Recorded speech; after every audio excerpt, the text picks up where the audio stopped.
Donc voilà, on va commencer donc à faire la détection. Donc où est-ce qu'on va faire la détection? Ben, c'est juste ici.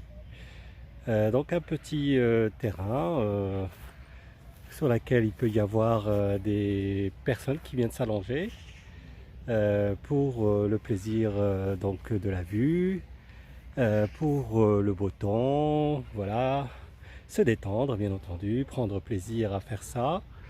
Et donc nous on va donc faire la détection, on est tout seul, donc toujours avec le matériel promis, donc le Fisher F44. Voilà. Alors je vous reprends tout de suite parce que je pense avoir fait une nouvelle trouvaille. Donc on est toujours dans le même coin, juste à l'opposé de l'autre panneau. Voilà, donc je suis à 53. Voilà. Je voulais vous montrer aussi tous les modes qu'il y a sur le détecteur Fisher F44 parce que là je suis en custom. Vous voyez le son il est toujours pareil. Mais je peux être sur un autre mode, par exemple jewelry. Et vous voyez il y a une autre tonalité qui est donnée, mais c'est le même indice. Je peux avoir aussi coin. Donc, voilà, on a une autre tonalité pour cette pièce. Enfin je ne sais pas si c'est une pièce mais on va découvrir. Et pour moi 52 c'est peut-être une pièce de 20 centimes. Là je suis en quoi? En artefact pareil, donc toujours le même indice. Et puis le mode custom, c'est ce que j'utilise souvent. Voilà, donc là on va faire un pinpoint du détecteur pour savoir à quelle profondeur. Voilà, donc ça veut dire 0,0, ça veut dire à la surface.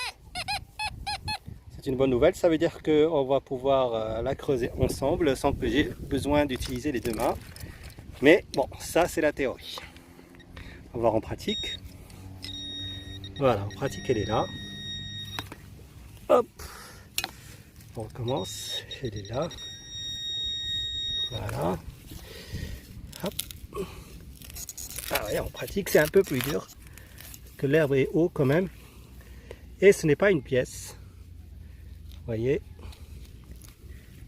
c'est tout simplement un bouchon de canette. Voilà. Voilà, Smirnoff. Super. Voilà, donc ça veut dire que voilà, on a donc le même indice de conductivité qu'une pièce de 52 centimes, de 20 centimes pardon, qui donc a un indice de conductivité entre 52 et 53. Alors ici justement, je suis en train de passer mon détecteur devant quelque chose qui m'indique voilà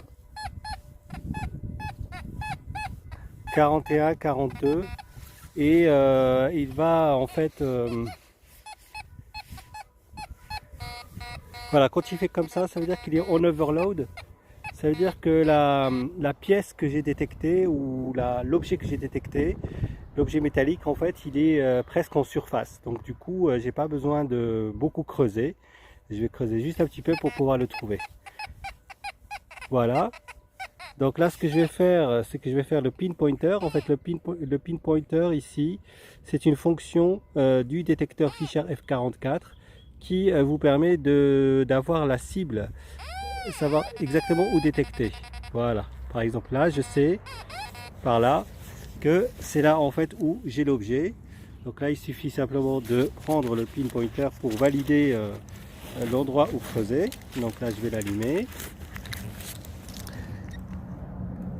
Voilà, et donc voilà, il va essayer de m'aider à le trouver rapidement. Voilà, il est juste là. Voilà, c'est là qu'il faut que je creuse. Donc je vais prendre ma pelle et je vais creuser ici. Voilà. Voilà, c'est ici. Et je vais voir ce que c'est. Alors, c'est une cible autour de 40. Les cibles 40, c'est pas forcément des belles cibles généralement, mais on sait jamais. Voilà, donc c'est un objet métallique tout bête qu'on trouve par terre. Donc là, je vais tout simplement le mettre dans la poubelle. Alors, je vous reprends quelques secondes, justement en fait pour vous présenter une autre fonctionnalité du fichier F44, c'est ce qu'on appelle l'effet de sol. Donc l'effet de sol, ou en anglais GG, Ground Grab, en fait ça permet de limiter l'effet de sol justement par rapport au détecteur. Voilà. Donc l'effet de sol peut notamment générer des faux signaux. Et pour limiter ces faux signaux, ben, il faut régler l'effet de sol. Donc il y a deux types de réglages, il y a le réglage automatique et le réglage manuel. On ne va pas faire le réglage manuel, on va faire juste le réglage automatique. Donc tout simplement en appuyant sur le ground grab et en pompant de cette façon-là. Okay, donc là pour le faire, on ne peut pas le faire en mode custom, il faut le faire en mode all metal, tout métaux. Voilà. Et il faut chercher un endroit qui n'y ait pas de métaux dessus. Voilà. Par exemple là. On voit que l'effet de sol est très important là, vous voyez. En fait, il vous donne l'effet de sol en temps réel. Là, il nous dit qu'il faut baisser l'effet de sol. Si j'étais en manuel, il fallait que je le baisse. Mais on va le faire en automatique. Donc là, quand il fait comme ça veut dire que je suis sur un métal et je ne peux pas effectuer mon effet de sol. Admettons si je le fais ici. Voilà, là je peux le faire. Et là, voilà, on pompe comme ça. Voilà, tout simplement, voilà, il est en train de baisser tout en appuyant sur le ground grab. Voilà. Très bien. Et là, vous voyez, il a arrêté les flèches. Ça veut dire que mon effet de sol, il est réglé. Là, vous voyez, les flèches, elles varient, en fait, finalement. Voilà. Donc, quand ça fait comme ça, c'est bon. Voilà, il faut le faire peut-être 2 fois ou 3 fois par heure, mais c'est pas forcément... très important, c'est juste pour enlever le bruitage que vous avez. Mais comme en fait je me mets en custom, ben vous voyez il n'y a plus de bruit, le détecteur est stable, donc ça c'est très intéressant. Et en même temps donc on va essayer de trouver quelque chose ici.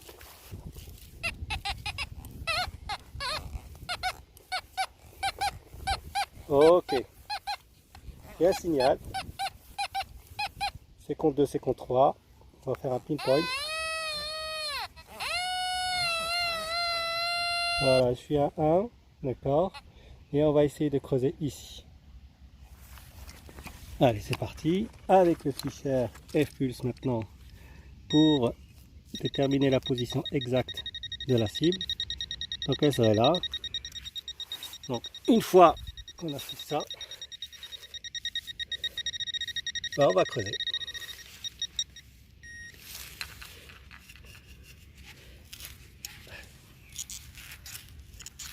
Alors, avec une main, c'est toujours aussi compliqué, bien entendu. Alors, surtout la terre est un peu solide quand même. Voilà. Regardez ici. Je l'ai déterré, je ne l'ai pas encore déterré. Ah si, peut-être. Tiens, il n'attend plus. Alors, elle est où? Elle est passée où celle-là? Ah, peut-être que je l'ai éteint. Ah, c'est pour ça, je l'ai éteint. Ah, il est toujours là. Hein. Ok. Allez, on va recreuser.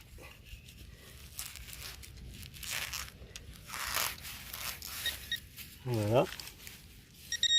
Elle est toujours là. Il faut toujours creuser encore quelques centimètres. Et en fait, là, je suis en train de creuser que quelques millimètres.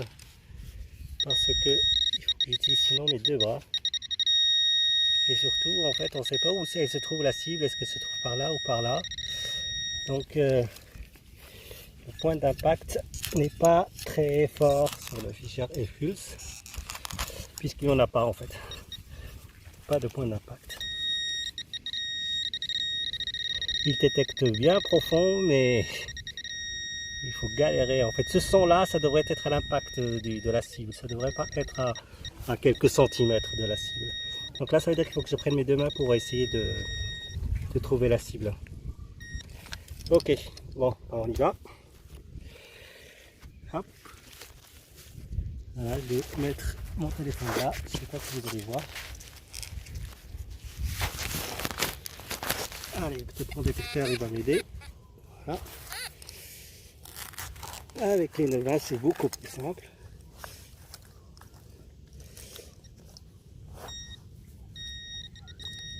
Toujours la cible dans le trou.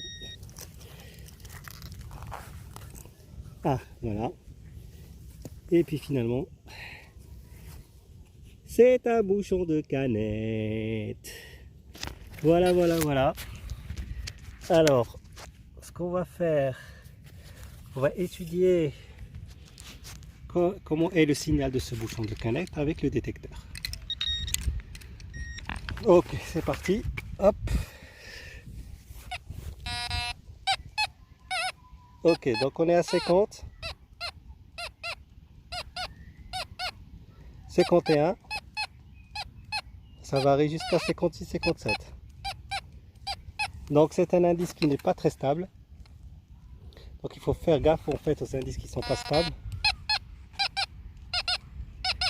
Vous voyez?